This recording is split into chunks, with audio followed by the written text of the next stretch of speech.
Now, I'm not saying this is a conspiracy theory, but I have noticed that of all of the Haken shows that I haven't seen that have come and toured in and around my area, those are the ones that they decide to record live. The last one that I didn't see was the one that they put out for their live record previous to this. And then I wasn't able to make it for An Evening with Haken.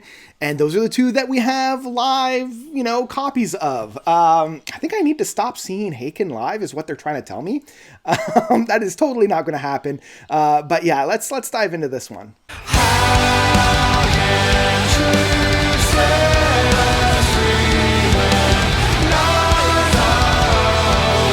Liveforms, An Evening with Haken, live in London 2024 by Haken. So Haken, I don't think really needs too much of an introduction at this point. They are a brilliant UK progressive metal band, getting their starts in the very early 2010s and just like taking the world by storm.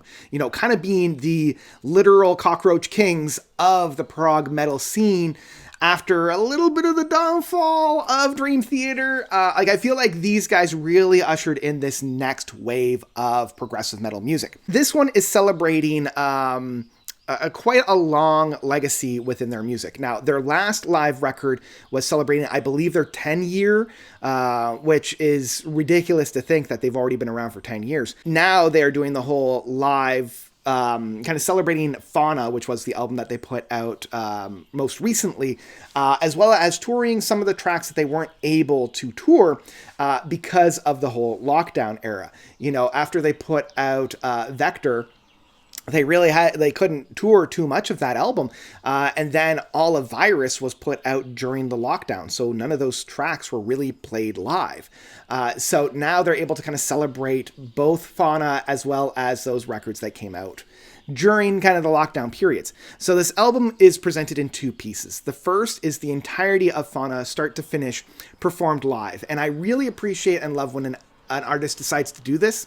I find more often than not, especially within concept records of progressive metal, which, let's be fair, it's the bulk of them, they're always being performed live from start to finish. And then the second part, Act 2, is celebrating those tracks that we didn't get a whole lot of love during those, couple of years of the lockdown. Let's first talk about that first disc, the first act of this record, which is all of Fauna.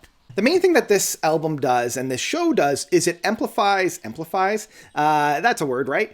It exemplifies what I love about Fauna, but it also really centers in on some of the bruises and blemishes of that record. For the first handful of tracks, we start off with The Last Lullaby, going into Taurus, going into Nightingale. I think from Alphabet and Septurnal Beings, the first half of this really showcases what I love about this album. It's tight, it's complex, there's a lot of density within it, it's very layered. The boys are playing top notch, they're playing some of the most dynamic music that they've ever really written. They are at their peak. But then after that, Beneath the White Rainbow, Islands in the Clouds, Love Bites, Elephants Never Forget, and The Eyes of Ebony, they are, it's almost more art over matter in my eyes. What really drew me to Haken, especially within their earlier records, is their catchy melodies, those really epic build-ups and payoffs. We're looking at the bigger tracks, Crystallized, Falling Back to Earth, Visions, Celestial Elixir, those tracks that have such a beautiful emotional payoff. It's very apparent that style of Haken's writing is no longer apparent.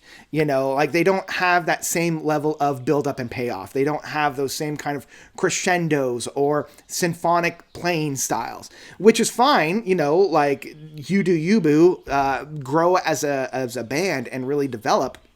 But with the closing track on this being Crystallized, immediately I'm reminded of why I love this band and why I come back to this band time and time again.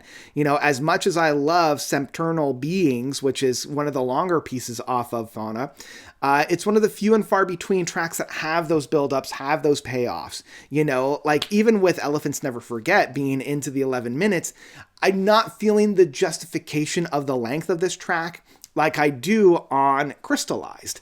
So again, it made me appreciate the things that I really do love about Fauna, which is the complex rhythm sections, the very huge dynamics within all the different playing styles.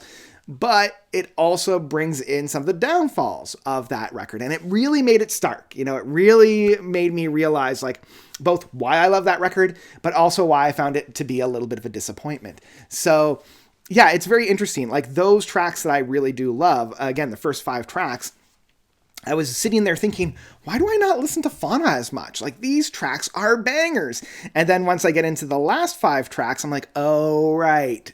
That's why. So yeah. That's the first act. You know, the first act finishing up with Crystallized, a beautiful way to end the first sequence. The second act rather, is the one that I really adore and the one that I listen to a lot more because, you know, with the celebration of their 10-year anniversary, this, you know, they only had up to, I believe, Affinity. I don't think they put out Vector at that point. So starting it off with Puzzle Box, which is, you know, my favorite track of this later era of Haken at this point. Perfect, you know, and I love what they do with this track. It's so grandiose. It's so mind-bending how they're able to construct a track like this.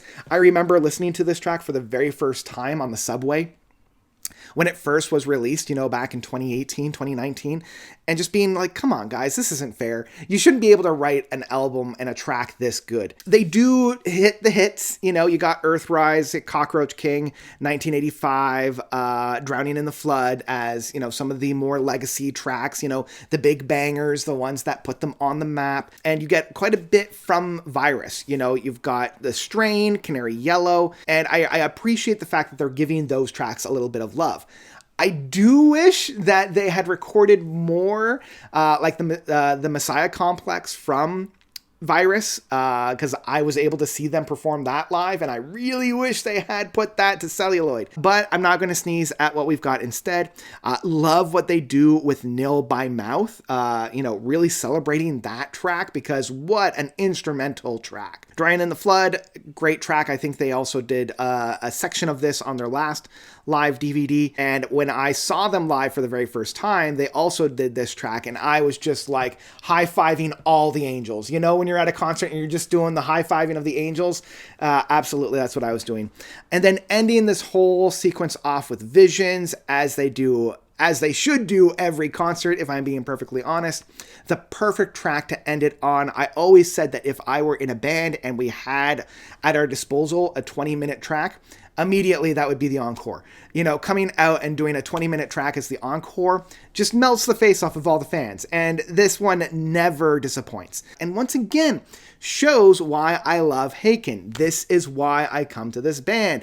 It is a brilliant masterpiece, stroke of genius track that I will forever love. You know, I will never get tired of this track. In the same way that I'll never get tired of Close to the Edge or Supper's Ready or Echoes. You know, that track, this track, specifically Visions, has earned its place on the PROG Epic Pantheon. So yeah, I'll never get tired of it. They can play it 25 times in a row, and I will always, again, high five all the angels. Absolutely high five all the angels. So, that all being said, what will I rate this record? I think it really showcases and solidifies where the band is currently by honoring the past, really showing where they came from, but also embracing the future. And for some fans, that might be a little frustrating, especially if you were not a fan of Fauna. I know a lot of people were not a fan of that record. But for me, I'm going to take what I love and leave the rest. So this was still a very enjoyable listen, pretty much from start to finish. You know, just a few blemishes, again, within the Fauna set. I almost wish that they didn't do the entire album of Fauna, you know, just do a couple tracks here and there, because I remember when I saw them perform live the last time, it was just prior to when Fauna came out. And I almost like when they basically just did Taurus, Nightingale, and I think The Last Lullaby, like just doing those 3 tracks. It opened up a lot more space for more Vector and Virus material that, again, didn't get the love that they wanted to on the road. Now, luckily, I was able to see them opening up for Devin Townsend before the big lockdowns happened in February of 2020, which, again, holy geez, I'm so glad I got to see that, because they were at least able to give some love to a lot of the Vector runtime. So I would have restructured it a little bit, but I also understand why they did it this way. So yeah, I think my final rating for this whole project will be Liveforms, An Evening with Haken by Haken is an album that I would absolutely pick up in physical format. This is an album to definitely have if you're a Haken fan. If you're even like a passing Haken fan, I think this is like the best way to listen to a compilation album from them. It has the hits, it has a little bit of the deeper cuts, and it is able to celebrate the music that they've written up to this point. And it's gotten me very excited for whatever they decide to do next. So yeah, this one is definitely go and listen to it. And I don't think I have to convince too many people to go and listen to this one. I think a lot of us progressive metalheads are like salivating and looking down the clock of when this guy will be released this Friday. So yeah, you will not be disappointed is what I'm saying. So that's what I've got for Liveforms, An Evening with Haken, live in London, 2024 from Haken. I'm using my Ross Jennings performer voice on that one. What did you guys think about this record? Did you love it? Did you hate it? How does it compare to their past live works? Please let me know by commenting down below. I would also love to hear from anybody that was at this leg of the tour. How does it capture the actual tour itself? As I mentioned, I didn't see this one. I saw their last one. Please let me know, once again, commenting down below. Go ahead and use that. And I think that's where I'm going to leave you for today. So I want to thank you all so much for watching. As always, you guys are definitely the best. And until next time, notes out.